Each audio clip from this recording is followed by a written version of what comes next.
असगर बजाज जी की कहानी संग्रह कूड़ा समय के पिछले एपिसोड में हमने रानू के संवाद 1 को पढ़ा था, जो 10 छोटे बड़े संवादों का संकलन था। उसके तहत हमने जाना कि बच्चे जब सवाल करते हैं तो इसका मतलब यही है कि उनके सोचने समझने की ताकत जो है वो विकसित हो चुकी होती है। कितनी निश्चलता से बच्चे हमसे सवाल कर लेते हैं, और बतौर अभिभावक जब हमारे पास बच्चों के पूछे गए सवालों के जवाब नहीं होते हैं तो अमूमन या तो हम उन्हें डांट कर चुप करा देते हैं या ये बोलकर चुप करा देते हैं कि अभी तुम छोटे हो, इन सब चीजों को नहीं समझते। जबकि होता ठीक इसके उलट है। बच्चे सोचने समझने की ताकत रखते हैं, इसीलिए सवाल करते हैं। इस चीज के ऊपर बतौर अभिभावक आप भी ध्यान दीजिएगा कि आप किस तरह के अभिभावक हैं। यहां तक तो हमने चर्चा पिछले एपिसोड में कर ली थी, अब हम चर्चा को यहां से आगे लेकर चलेंगे। तो चलिए मेरे साथ। जय भीम, मैं शालिनी और आप देख रहे हैं अंबेडकर नामा। आज हम लेंगे रानू के संवाद 2।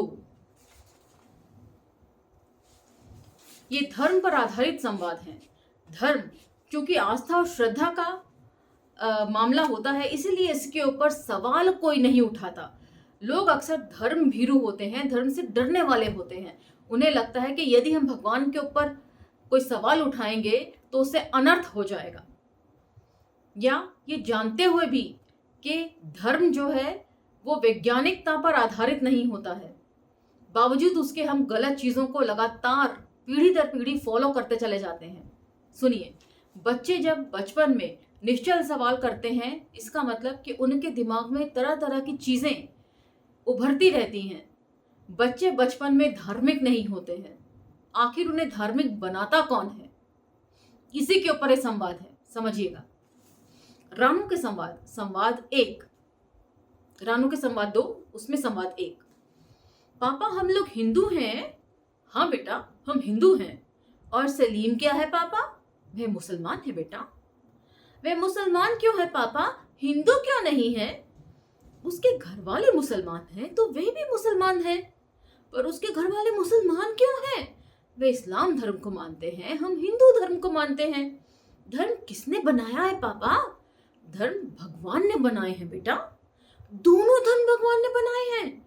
हाँ बेटा, दोनों धर्म भगवान ने ही बनाए हैं। दोनों धर्म भगवान ने बनाए हैं तो हिंदुओं को भी भगवान ने बनाया है और मुसलमानों को भी भगवान ने बनाया है। हाँ बेटा, तो हिंदू और मुसलमान एक ही हुए पापा? हाँ बेटा, एक ही हैं। तब हिंदू मंदिर क्यों जाते हैं और मुसलमान मस्जिद क्यों जाते हैं? बड़ा ही वाजिब सवाल है। मुसलमान भी ये कहते हैं कि सब कुछ अल्लाह ने बनाया है, तो इसका मतलब मुसलमानों के नजरिए से यदि सोचे तो हिंदू भी अल्लाह ने ही बनाए हैं, और हिंदू भी कहते हैं कि सब कुछ भगवान ने बनाया है, और हिंदू नजरिए से सोचे तो मुसलमान भी भगवान के ही बनाए हुए हैं। फिर ये आपस में लड़ते क्यों हैं? क्यों इनके पूजा स्थल भी अलग अलग होते हैं? हिंदू मुसलमान में न जाएं, अपनी अक्ल लगाएं। दूसरा संवाद। पापा, टीचर बता रहे थे कि मरने के बाद अच्छे आदमी स्वर्ग जाते हैं और बुरे आदमी नरक जाते हैं। अब इसके आगे के तर्क वितर्क को जरा ध्यान से सुनिएगा। अंधविश्वासी होना अलग बात है और तर्कशील होना बिल्कुल अलग बात है। हाँ बेटा, ये सही है, सही बता रहे थे। जो अच्छे काम करते हैं वो स्वर्ग जाते हैं, जो बुरे काम करते हैं वो नरक जाते हैं। स्वर्ग में क्या है पापा? बेटा, स्वर्ग में सब कुछ बहुत अच्छा है, बहुत सुंदर है, बहुत अच्छा जीवन है, कोई तकलीफ नहीं है, बहुत शांति है। और नरक में क्या है बेटा? नरक में कष्ट ही कष्ट हैं, वहाँ जीवन बहुत खराब है, वहाँ बुरे लोगों को बहुत सजाएं दी जाती हैं, उनके ऊपर गर्म तेल डाला जाता है, उनको हंटर से पीटा जाता है, उन्हें तरह तरह की भयानक यातनाएं दी जाती हैं, वहाँ रहना बहुत कठिन है। तो पापा, अपने स्वर्ग और नर्क दोनों देखे हैं? नहीं बेटा, मैंने स्वर्ग और नर्क नहीं देखे। तो आपको कैसे पता पापा कि वहां क्या क्या होता है? जायज सवाल है। स्वर्ग का डिस्क्रिप्शन ऐसा कर रखा है कि वहां ना जाने क्या क्या होता है। बहुत ही खूबसूरत जगह है, बावजूद उसके चाहे यहां पर लोग नरक में क्यों ना सड़े हों जीते जी, तब भी वो मरकर स्वर्ग नहीं जाना चाहते। इसी से पता लगा लीजिए कि आप लोग कितने धर्म भीरू और कितने अंधविश्वासी हैं। तर्कशीलता बिल्कुल भी नहीं है यहाँ पे। शिक्षा को मैं दोष देना नहीं चाहूंगी। पहले मैं सोचती थी कि शिक्षा व्यवस्था ही यहाँ की लचर है। मैंने पहले के वीडियोस में ये बात बोली भी है, लेकिन असगर वजाहत साहब जी की कहानियां पढ़ने के बाद एक नया नजरिया डेवलप हुआ है। दरअसल कमी शिक्षा व्यवस्था में नहीं है, कमी हमारे तर्कशील ना होने में है, वैज्ञानिक सोच का ना होने में है। हम खुद ही घरों में अपने बच्चों को चुप करा देते हैं सवाल जवाब करने से। धर्म के ऊपर सवाल मत उठाओ, तब फिर किस पर उठाएं? हम पढ़ लिख क्यों रहे हैं? किसके लिए रहे हैं, यदि सवाल भी हम करना नहीं सीख पाते हैं तो? दरअसल सारा कसूर बतौर अभिभावक हम लोगों का है, शिक्षा व्यवस्था का नहीं। असगर वजाहत साहब की कहानियां पढ़ने के बाद कम से कम ये नजरिया तो मेरा डेवलप हुआ है। मैं कोशिश करूंगी, वैसे भी मेरे बच्चों को मैं एक अच्छी अभिभावक ही साबित हुई हूं अब तक। आप कैसे साबित हो रहे हैं ये मुझे जरूर बताइएगा। संवाद 3। पापा आप भिखारी को पैसे क्यों दे रहे हैं? बेटा वह बहुत गरीब है, इसके पास न तो रहने की जगह है और न खाने के लिए पैसे हैं। मैंने जो पैसे दिए हैं उनसे आज अनाज खा लेगा, सॉरी आज खाना खा लेगा। और पापा कल खाना कैसे खाएगा? कल कोई और इसे पैसे दे देगा। ये कैसे पता है पापा? बेटा लोग भिखारियों को पैसे देते रहते हैं, पर कल किसी ने इसे पैसे नहीं दिए तो ये क्या खाएगा? यही सवाल इस देश की जनता के सामने भी होना चाहिए। 5 किलो राशन कै दिन चल पाएगा? 5 किलो राशन जब खत्म होगा उसके बाद क्या करेंगे आप? इसलिए इस देश को 5 किलो राशन की जरूरत नहीं है, शिक्षा, स्वास्थ्य और रोजगार की जरूरत है। उसी पर बात होनी चाहिए, वही मुद्दे होने चाहिए और वोट डालते वक्त भी इन मुद्दों को ध्यान में रखा जाना चाहिए। चौथा संवाद। ये राष्ट्रपति भवन का चित्र है पापा जी? हाँ बेटा, राष्ट्रपति भवन का चित्र है। इसमें कितने कमरे हैं पापा? इसमें 340 कमरे हैं बेटा। तो इनमें कितने राष्ट्रपति रहते हैं पापा? एक राष्ट्रपति रहता है बेटा। 340 कमरों में बस एक? हाँ बेटा एक। तब तो पापा हर कमरे में 2-2 दिन रहता होगा।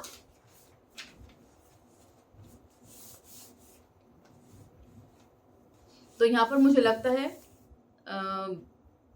असगर वजाहत साहब ये भी कहना चाह रहे हैं कि जितने बड़े बड़े महल हम बनाना चाहते हैं और उसके लिए कैसे हम लोगों की जमीनें हड़प रहे हैं।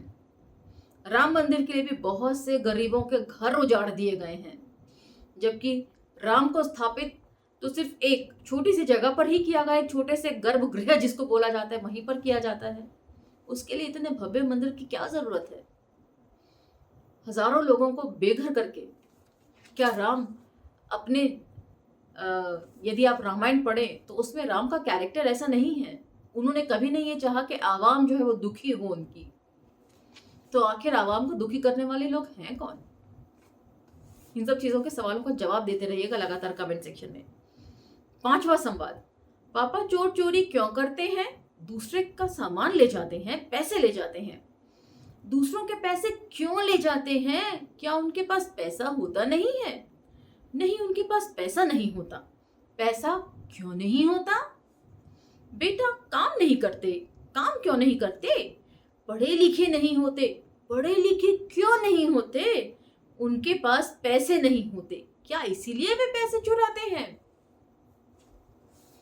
और जो पढ़े लिखे भी होते हैं, जो पैसे वाले भी होते हैं, वो भी जनता का धन चुराते हैं। ये तो छोटी मोटी चोरियां होती हैं कि आपकी जेब काट दी, आपका पर्स चुरा लिया, लेकिन वो जो आपकी सोच चुरा रहे हैं, सोचिए वो कितनी बड़ी चोरी है। इन सभी चीजों के ऊपर चर्चा होनी चाहिए। और असगर वजाहत साहब की ये शॉर्ट स्टोरीज और ये छोटे छोटे डायलॉग्स जो हैं, ये सोचने समझने को मजबूर तो करते हैं। पता नहीं आपको करते हैं या नहीं, लेकिन इनको पढ़कर काफी हद तक मेरा नजरिया जो पहले कुछ और था अब बदलने लगा है। मेरा पर्सपेक्टिव जो था, नजरिया। 6वां संवाद। पापा पुलिस का क्या काम है? बेटा पुलिस का काम लोगों को सुरक्षा देना है। चोर डाकुओं को, बदमाशों लोगों को पकड़ना है। तो पापा पुलिस अच्छा काम करती है। हाँ बेटा करती है। तो पापा लोग पुलिस से डरते क्यों हैं? क्यों नहीं जो देश छोड़कर विदेश भाग गए हैं वो यहाँ पर वापस चले आते हैं? पुलिस ऐसा कुछ नहीं करती है। पुलिस बस उन्हीं को पकड़ती है जिस पर उसका जोर चलता है। बड़े बड़े डाकू जो इस देश की आम जनता का पैसा लूट कर उनके बैंकों पर डाका डालकर विदेशों में जाकर बैठे हैं, उनके लिए पुलिस कुछ नहीं कर पाई है। 7वां संवाद, पापा आप चुनाव में क्यों नहीं खड़े होते? नहीं बेटा, यह हम लोगों का काम नहीं है। क्या यह कोई खराब काम है? नहीं नहीं, खराब काम तो नहीं है। तो फिर यह आपका काम कैसे नहीं है? बड़ा वाजिब सवाल है। मैं हिम्मत की दाद देती हूं श्याम रंगीला जी की, जो जर्रा होकर आफताब से टकरा रहे हैं, जैसा कि मैंने पहले भी कहा है। 8वां संवाद, पापा अमीरों और गरीबों दोनों को भगवान ने बनाया है? हाँ बेटा, दोनों को भगवान ने बनाया है। पापा क्या भगवान सबको अमीर बना सकते थे? हाँ बना सकते थे। भगवान तो कुछ भी कर सकते हैं। तो भगवान ने सबको अमीर क्यों नहीं बनाया? ये तो भगवान की इच्छा है बेटा। पापा भगवान की इच्छा क्यों है ये तो भगवान ही बता सकते हैं। क्या भगवान से कोई पूछ सकता है? नहीं, भगवान से कोई कुछ नहीं पूछ सकता, और न ही उन लोगों से पूछ सकता है जिन्हें एकदम भगवान की तरह, जिनका व्यक्तित्व विशालकाय बना दिया जाता है। क्या आज आप मोदी जी से कोई सवाल कर सकते हैं? क्या मोदी जी इंटरव्यू देने में सक्षम हैं? नहीं ना।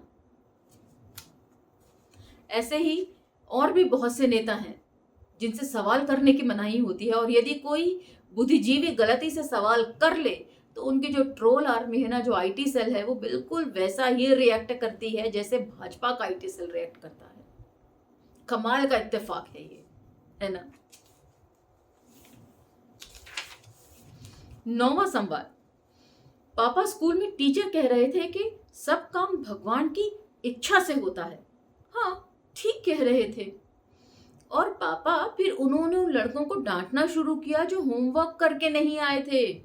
तो क्या करते? उन लड़कों को इनाम देते। पापा भगवान की इच्छा होती तो लड़के होमवर्क कर लेते। भगवान की इच्छा नहीं थी तो होमवर्क नहीं कर पाए। नहीं बेटा, भगवान अच्छे काम करने की प्रेरणा देते हैं। तो बुरे काम करने की प्रेरणा कौन देता है? सोच समझ कर बताइएगा, कौन देता है? सरकारों का काम होता है अपनी आवाम की सुरक्षा करना, उनकी फूड सिक्योरिटी का ध्यान रखना, उनके एजुकेशन पर खर्च करना। क्या ये हो पा रहा है इस देश के अंदर? तो आखिर कौन है जो अच्छा काम नहीं कर रहा है?